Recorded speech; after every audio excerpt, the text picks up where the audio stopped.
नमस्कार, नमस्कार, नमस्कार मित्रांनो. मी एच.डी. फजारे स्वागत करतो तुमचं आपल्या यूट्यूब चॅनलमध्ये निफ्टी बँक निफ्टीच्या डेली ॲनालिसिस व्हिडिओमध्ये. कसा होता तुमचा आजचा गुरुवारचा सेन्सेक्स एक्सपायरीचा ट्रेडिंगचा सेशन सर्वात अगोदर कमेंट करून सांगायचं आहे.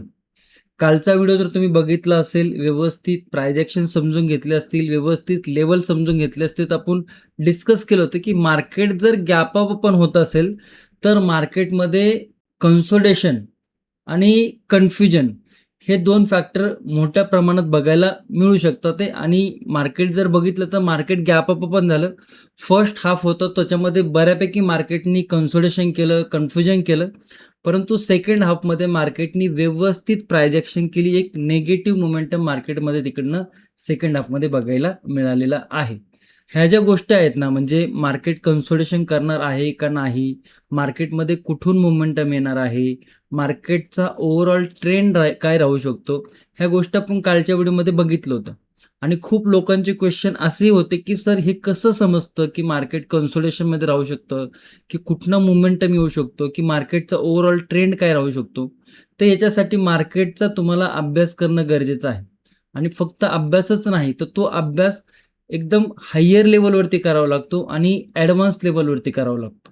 आणि त्याच्यासाठी वेळ पण द्यावा लागतो मार्केटमध्ये. कारण की खूप लोकं असतात, जे लोकांना मार्केटचं इतकंसं नॉलेज नसतं, नवीन असतात. आणि मार्केट ज्यावेळेस बघतात किंवा चार्ट ट्रेडिंग ज्यावेळेस करायला जातात कुठलंही नॉलेज असताना, काहीही समजत नाही. त्याच्यामुळे मी वारंवार प्रत्येक व्हिडिओमध्ये सांगत असतो, की मार्केटमध्ये जर काम करायचं असेल, तर तुमची पूर्वतयारी पाहिजे.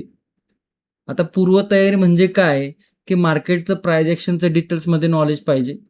त्यासोबत मार्केटमध्ये रिस्क मॅनेजमेंट कशा असायला पाहिजे किंवा मॅनेजमेंटच्या कोणकोणत्या गोष्टी आहेत त्या तुम्हाला माहिती असायला पाहिजे.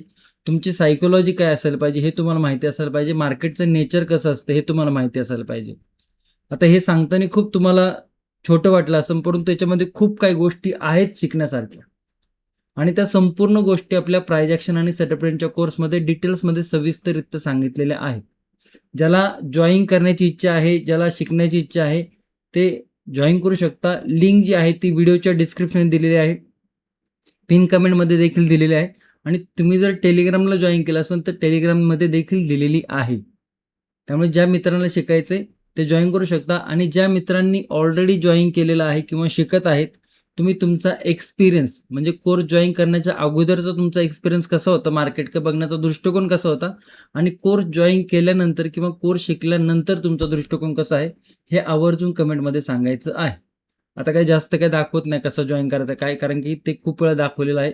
आणि इतके तुम्ही समजदार आहे की तुम्ही कालचा परवाचा व्हिडिओ बघितला असेल. ओके. आता उद्या जर बघितलं तर उद्या वार आहे शुक्रवार. उद्याच्यासाठी निफ्टीच्या काय लेवल बनतात ते, बँक निफ्टीच्या काय लेवल बनतात ते, सेन्सेक्सच्या काय लेवल बनतात ते, आणि मार्केटचा संपूर्ण दिवसाचा ट्रेंड काय राहू शकतो, याचं सविस्तर ॲनालिसिस आपण या व्हिडिओमध्ये करणार आहोत. त्यामुळे व्हिडिओ शेवटपर्यंत आवर्जून बघा. व्हिडिओ जर आवडला तर आवर्जून लाईक करा. चॅनलवर नवीन असाल तर चॅनलला नक्की सबस्क्राईब करा. तुमचे काही क्वेश्चन असतील तर कमेंटमध्ये आवर्जून विचारा. ओके. तर येऊया चार्टवरती. तुमच्या समोर जो चार्ट आहे तो निफ्टीचा 5 मिनिटाचा चार्ट आहे. ओके. इकडे बघितलं तर काल अशा पद्धतीने काहीशी प्रायझेक्शन झाली होती आणि ही लेवल आपण बघितली 24,107ची, त्याच्यावरती कन्सोलिडेशन झालं. पण त्याच्यानंतर जर बघितलं तर एक सुंदर प्रायझेक्शन ट्रेंड लाईनची. आणि इकडे जर बघितलं तर एक रेजिस्टन्स लेवलवरनं मार्केटने ब्रेक केली लेवल आणि त्याच्यानंतर मार्केट खाली आलं. तर ही ही जी मोमेंटम होती ना, ही मोमेंटम काहीशी आपल्याला प्रायझेक्शनवरती बघायला मिळाली. बाकी ओव्हरऑल जर बघितलं तर इकडे एक ॲडव्हान्स लेवलचा डबल बॉटम होता. ज्याला व्यवस्थित प्रायझेक्शनचं नॉलेज आहे तर त्याला समजलं असतं. जे लोक नवीन आहेत किंवा मार्केटचं इतकंसं नॉलेज नसेल तर ही ॲडव्हान्स प्रायझेक्शन समजणं थोडंसं कठीण होतं. ओके. परंतु ही जी ट्रेंड लाईनची प्रायझेक्शन आहे ही थोडीशी समजणं याच्या कम्पेअरला बघितलं तर ही थोडीशी समजण्यासारखी होती. ओके. आता संपूर्ण लेवल आपण रिमूव्ह करूयाच. व्यवस्थित लेवल मार्क करूया. एक गोष्ट थोडीशी समजून घ्या. हा जो दिवस होता याची क्लोजिंग जर बघितली तर या लेवलवरती आहे. हा जो दिवस होता याची क्लोजिंग जर बघितली तर काहीशी या लेवलवरती आहे. आजचा जो दिवस आहे त्याची क्लोजिंग जर बघितलं तर काहीशी या लेवलवरती आहे. म्हणजे या लेवलवरती मार्केट मल्टिपल टाइम क्लोजिंग करते. आज जर बघितलं तर कालची जी क्लोजिंग टू क्लोजिंगचा विचार जर केला तर मार्केट आजही ज्या लेवलवरती काल क्लोजिंग होती त्याच लेवलवरती क्लोजिंग झालेली आहे. म्हणजे 3 दिवस झाले आणि हा जरी दिवस पकडला तरी हा काही वेगळा दिवस नाही. ओके. इकडनं जर बघितलं तर या लेवलपासून मार्केटने बुलिश, बुलिश, बुलिश, बुलिश आणि आज गॅप अप ओपन होऊन परत त्या लेवलवरती. म्हणजे 24,030 ची जी लेवल आहे ना, ती लेवल खूप वेळा मार्केटमध्ये आपल्याला प्राइस ॲक्शनमध्ये ती लेवल बघायला मिळते. आता निगेटिव्ह मोमेंटम किंवा मार्केटचा जो कन्सोलिडेशन किंवा कन्सोलिडेशन टू बुलिश किंवा अप साईडवरनं बेरिश ही जी प्राइस ॲक्शन बघितली तर मार्केट काहीसं या रेंजमध्ये आपल्याला अडकलेलं दिसते. इकडे जर बघितलं तर मार्केट काहीसं ही लेवल तर तुम्हाला वारंवार मी सांगत आलेलोच आहे. ओके. ही महान लेवल आता तयार झाली असं वाटतं इकडे. ही एक लेवल इकडनं एक, इकडनं एक, इकडनं एक. ही जी रेंज आहे ना या लेवलमध्ये मार्केट आपल्याला मल्टिपल टाइम सपोर्ट रेजिस्टन्स घेताना दिसते. त्यामुळे नेगेटिव्ह साईडला जर विचार करायचा असेल तर 24,030 ची जी लेवल आहे ना ती ब्रेक झाली तर काहीसं आपल्याला निगेटिव्ह मोमेंटम बघायला मिळू शकतो. परंतु आत्ता जर बघितलं तर आत्ताचं मार्केट आहे ना ते काहीसं कन्सोलिडेशनमध्ये आहे. ओके. तर ही जी रेंज आहे ना ही पूर्णतः रेंज जर बघितलं तर 24,030 आणि 24,230 म्हणजे 200 पॉईंटच्या रेंजमध्ये निफ्टी आपल्याला कन्सोलिडेशन करताना दिसतोय. ही गोष्ट आता तुम्हाला समोर चार्टवरती दिसत असेल. ओके.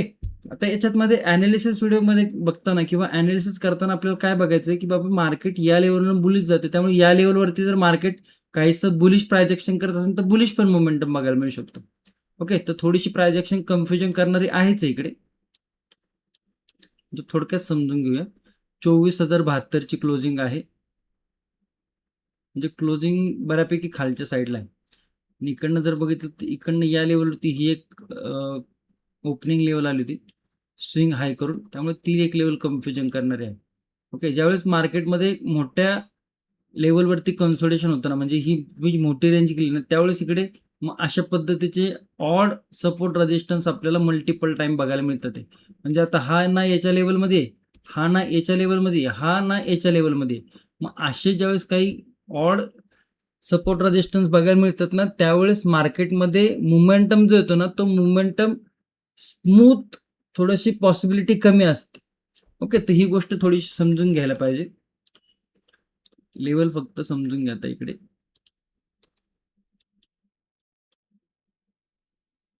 ही एक लेवल नाही परंतु ह्या लेवलवरती जर मार्केट असेल तर थोडंसं लक्ष देणं गरजेचं आहे.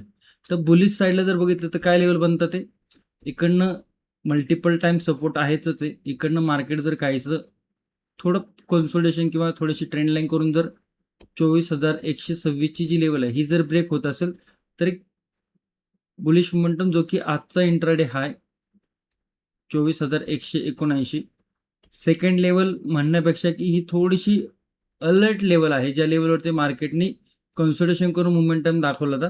तर या लेवलच्या नंतर थोडी सेकंड लेवल होती तिकडे आपल्याला ट्रेड मॅनेजमेंटचं लक्षात असणं गरजेचं आहे. ती लेवल आहे 24,213 आणि थर्ड लेवल आहे 24,251. तर या काही रेजिस्टन्स लेवल बघायला मिळत आहेत. आता बुलिश साईडला जाताना जेव्हा मार्केट बुलिश साईडला गेले ना तोंडाशी पडले. बुलिश साईडला गेले तोंडाशी पडले, बुलिश साईडला गेले तोंडाशी पडले. त्यामुळे बुलिश साईडला ही जर प्राइस ॲक्शन सोडली तर बुलिश साईडला मार्केटने क्लोजिंग दिलेली नाही लास्टचे जर काही ट्रेडिंग सेशन जर बघितले तर. त्यामुळे बुलिश साईडला जाताना जर तुम्ही लेवल ब्रेक करून विचार जर करत असाल ना तर तिकडे ट्रेड मॅनेजमेंट आणि रिस्क मॅनेजमेंट ह्या गोष्टी तुम्हाला माहिती असणं गरजेचं आहे. आता ट्रेड मॅनेजमेंट काय आहे, रिस्क मॅनेजमेंट काय आहे, ह्या गोष्टी वारंवार मी सांगत आलेलो आहे आणि प्राइस ॲक्शन कोर्समध्ये डिटेल्समध्ये देखील सांगितलेलं आहे. डाऊन साईडला काय आहे इकडे लेवल की डाऊन साईडला एक लेवल इकडे बघायला मिळते आपल्याला. त्याच्यानंतर जर बघितलं तर या लेवलवरती मल्टिपल टाइम्स स्विंग रेजिस्टन्स होते आणि एक लेवल आहे राऊंड लेवल आहे. तर डाऊन साईडला मार्केट होल्ड करते. ह्या लेवलपासून जर बघितलं तर हे जे बायर होते ना ते ह्या बायरनी या लेवलवरती होल्ड केलेलं आहे मार्केटला. ओके. परंतु ही जर लेवल ब्रेक होत असेल ना तर ब्रेक होताना थोडंसं समजून घेणं गरजेचं आहे की मार्केटनी या लेवलवरून एक बुलिश मोमेंटम दिला होता. तर मार्केट ही लेवल ब्रेक होत असेल तर काहीसा टप्पा आणि त्याच्यानंतर जर लेवल ब्रेक होत असेल 24,030 ची तर मग आपल्याला हे सपोर्ट लेवल परत बघायला मिळतात. 23,980, 23,920 आणि 23,851. तर या काही डाऊन साईडच्या सपोर्ट लेवल आपल्याला बघायला मिळतात. त्याच्यामध्ये नोटेड झोन तुमच्या इकडे स्क्रीनवरती दिसत असेल 24,126, 24,030. गॅप अप जर ओपन होत असेल तर परत ते कन्सोलिडेशनमध्येच गॅप अप थोडंसं आपल्याला दाखवू शकतं. कन्सोलिडेशन ट्रान्झॅक्शन परत आपल्याला काय असतं तिकडे कन्फ्युजन करणारी होऊ शकते. त्यामुळे गॅप अप जर ओपन होत असेल तर त्याच्यानंतर प्राइस कशी बनते किंवा प्राइस बनताना काय सेटअप बनतं हे थोडं बघणं गरजेचं आहे. गॅप डाऊन जर ओपन होत असेल तर थोडंसं थांबवून प्राइस काय बनते ते, आणि त्याच्यानंतर जर मार्केट परत खाली येत असेल मग या सपोर्टच्या खाली परत मार्केटमध्ये काहीसं सेलिंग प्रेशर बघायला मिळू शकतो. ओके, जसं आता आपण बघत होतो की ओव्हरऑल मार्केटचा ट्रेंड काय राहू शकतो, तर मार्केट थोडंसं कन्सोलिडेशन असल्यामुळे मार्केटचा ट्रेंड जर तुम्ही बघितलं तर मार्केट वर पण जाते आणि डाऊन पण जाते. म्हणजे असं वन डायरेक्शनमध्ये ट्रेंड आपल्याला बघायला मिळत नाही. जसं की ह्या दिवशी होतं मार्केट ट्रेंड थोडासा वन डायरेक्शनमध्ये होता. परंतु इकडे जर बघितलं तर मार्केट बुलिश पण झालं, बेरिश पण झालं, बुलिश पण झालं, बेरिश पण झालं. इकडे बघितलं बुलिश पण झालं, बेरिश पण झालं. तर काहीसा असाच आपल्याला कन्फ्युजन करणारा ट्रेंड बघायला मिळू शकतो. त्यामुळे जर तुम्ही नवीन असाल, तुम्हाला मार्केटचं बऱ्यापैकी नॉलेज नसेल, तर तुम्हाला तिकडे व्यवस्थित पद्धतीने रिस्क मॅनेजमेंट करणं गरजेचं आहे. आणि ज्याला बेसिकली ॲडव्हान्स नॉलेज आहे तो तशा पद्धतीने विचार करू शकतो. ओके, जाऊया बँक निफ्टीकडे.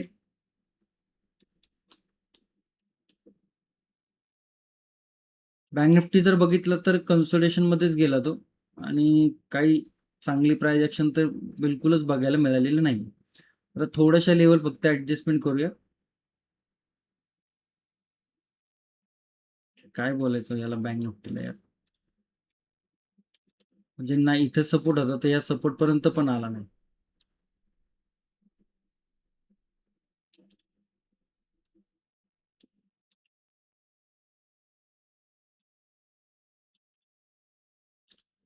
ओके, लेवल थोडेसे चेंज केलेले आहेत, फक्त समजून घ्या. या लेवलवरनं रिजेक्शन, कन्सोलिडेशन, परत रिजेक्शन, आणि पडताना पण किंवा मार्केट खाली येताना पण खूप काही चांगली प्राइस बनवत नाही. त्यामध्ये कन्सोलिडेशनच जास्त बघायला मिळते. परंतु एक गोष्ट आहे की इकडे एक ट्रेंड लाईन तयार झाली. परत एकदा या लेवलवरती सपोर्ट घेऊन, म्हणजे 57,400, 57,373 हे जे आहेत सपोर्ट लेवल, इकडनं मार्केट बुलिश झालं होतं. या लेवलवरती जर परत एकदा सपोर्ट घेऊन मार्केट जर वरती जात असेल तर रेजिस्टन्स लेवल आहे 57,837.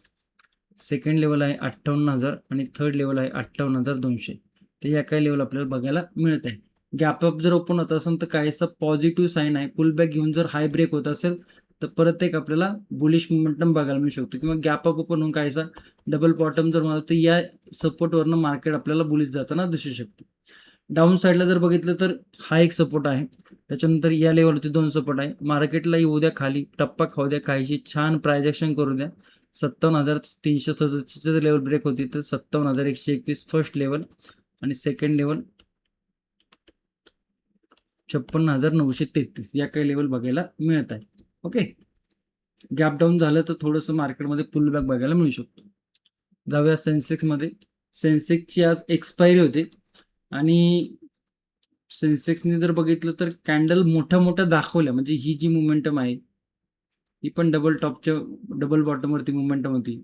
इकडे जर बघितलं तर ही पण थोडीशी ट्रेंड लाईन ब्रेक करून मोमेंटम होती. 3PM मध्ये बघितलं तर ही पण मोमेंटम होती, आणि ही पण. परंतु याची एक्सपायरी होते, प्रीमियम अशा पद्धतीने वर खाली करत होते ना, तर ते हँडल करणं खूप कठीण असतं. ज्यावेळेस प्रीमियममध्ये वॉलेटाईल मोमेंटम असतो ना, ते प्रीमियम हँडल करणं खूप कठीण असतं. ओके, म्हणजे दोन्ही साईडचे प्रीमियम आपल्याला वर खाली होताना जोरात दिसत असतात, आणि त्यावेळेस मार्केटमध्ये थोडंसं काळजीपूर्वक केअरफुल राहणं गरजेचं असतं. ओके, थोड्याशा लेवल समजून घेऊया.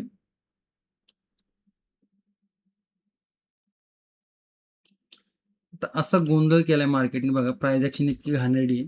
तर इथे कंटिन्युअसली सपोर्ट होता, तर आता या लेवलवरती जाऊन बसले. म्हणजे इकडनं डाऊन साईडचा विचार केला तर इथे लगेच सपोर्ट आहे. ओके, इकडनं जर बघितलं तर ट्रेंड लाईन ब्रेक केली, आता इथपर्यंत येऊन परत वरती फिरला. एकतर यायला यायचं होतं थोडंसं मार्केटनी काहीसं या लेवलवरती जे सपोर्ट आहेत तिथपर्यंत येणं गरजेचं होतं, तो मधूनच फिरला. ओके, म्हणजे आजचा जो दिवस होता ना, आजचा दिवस तो म्हणजे खरोखर ट्रेडरचा घाम काढणारा दिवस होता. जो काही कस असतो ना प्राइस ॲक्शनचा, तो कस लावणारा प्राइस ॲक्शन, आणि काहीसे तसेच दिवस आपल्याला बघायला मिळतात. ओके, परंतु एक गोष्ट जर बघितली इकडे, तर इकडे छोटीशी अशा पद्धतीने एक ट्रेंड लाईन आहे.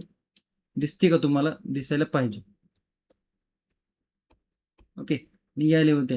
आता अशा एका टोकावरती मार्केट आहे की इकडनं जर थोडंसं पडलं ना, त्याच्यामध्ये एक मोठा सेलिंग मोमेंटम येण्याची पॉसिबिलिटी वाढते.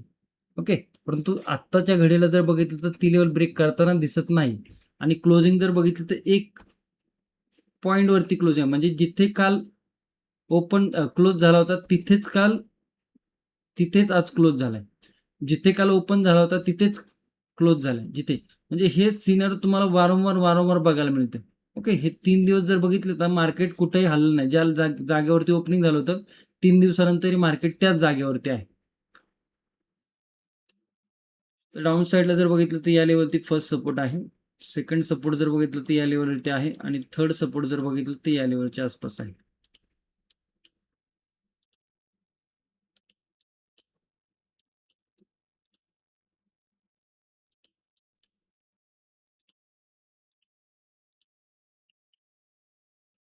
आज काय तुमचा खूप वेळ घेणार नाहीये, की ज्याला शिकायचं असेल तो कसाही शिकेल.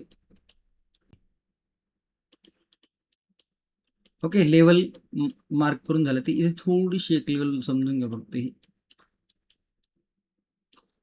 ओके. प्राइस ॲक्शन कन्फ्युजन करणारे आहे का? तर प्राइस ॲक्शन कन्फ्युजन करणारी आहे. हा छोटीशी ट्रेंड लाईन आहे. मार्केट जर ब्रेक करत असेल तर असं नाही की या लेवलवरती सपोर्ट आहे त्यामुळे डायरेक्ट असं मार्केट खूप काही स्ट्रॉंग फास्ट मोमेंटम देऊ शकत नाही. थोडंसं इकडे येऊन थोडं गुंतून परत काहीशी कन्सोलिडेशन करून परत मग अशा पद्धतीचं काहीसं कन्सोलिडेशन करू शकतो. पण तो लेवल काय बनतं समजून घ्या. 76,980 ची फर्स्ट लेवल आहे सपोर्टची. नो ट्रेडिंग झोनची लेवल काय 77,152 ची फर्स्ट लेवल आहे नो ट्रेडिंगची. रेजिस्टन्सची लेवल काय आहे 77,400 ची रेजिस्टन्स लेवल आहे नो ट्रेडिंग झोनची. ओके. ते या काही लेवल आहेत. फर्स्ट लेवल 76,980, सेकंड लेवल 76,853 आणि थर्ड लेवल 76,619. ओके. ही तिसरी लेवल आपल्याला बघायला मिळते. बुलिश साईडला जर बघितलं तर 77,400च्या वरती देखील तर छोटासा एक रेजिस्टन्स आहे 77,545. सेकंड लेवल जर बघितलं तर 77,000 राऊंड लेवलच इकडे बरी असेल 77,700 आणि 77,859 या काही बुलिश साईडच्या लेवल आहे. गॅप अप जर ओपन होत असेल थोडंसं ट्रेंड लाईनच्या वरती आहे पुल बॅक घेऊन एक बुलिश मोमेंटम बघायला मिळू शकतो. गॅप डाऊन जर ओपन होतं या रेंजच्या आतमध्ये तर ते कन्सोलिडेशनमध्येच आहे. परंतु या लेवलच्या खाली जर ओपन असेल या लेवलच्या आसपास काहीच तर मग एक पुल बॅक आपल्याला बघायला मिळू शकतो. ओके. थोडासा फास्ट वाटला असेल तुम्हाला व्हिडिओ आणि कारण की तुमचा काही वेळ घेतला नाही पहिल्या 15 मिनिटामध्ये नाही 10 मिनिटामध्ये नाही. आता ज्याला शिकायचंय तो कसाही शिकेल. त्याला काही सांगण्याची गरज नाही कारण की मार्केटमध्ये काम केल्यावरती तुम्हाला समजतं की बाबा हे शिकल्याशिवाय काय जमणार नाही. ओके. एकदा हात भाजला की कळतं की पुढच्या वेळेस आपल्याला काहीतरी प्रोटेक्शन घ्यायला लागणार आहे हात भाजावा नाही म्हणून. तसंच मार्केटचं आहे. एकदा का समजलं की हे मार्केट आपल्याला विदाऊट नॉलेजशिवाय जमणार नाही त्यावेळेस माणूस शिकण्याचा ट्राय करतोच. आता ज्याला शिकण्याची इच्छा आहे त्याच्यासाठी कोर्स आहे. ज्याला नाही शिकायची इच्छा आहे मग ठीक आहे चालू द्या तुमचं आहे तसं काही ते. ओके. आय होप तुम्हाला व्हिडिओ व्यवस्थित पद्धतीने समजला असेल आणि व्हिडिओ आवडला असेल तर लाईक शेअर सबस्क्राईब नक्की करा. धन्यवाद. जय हिंद जय महाराष्ट्र जय शिवराय.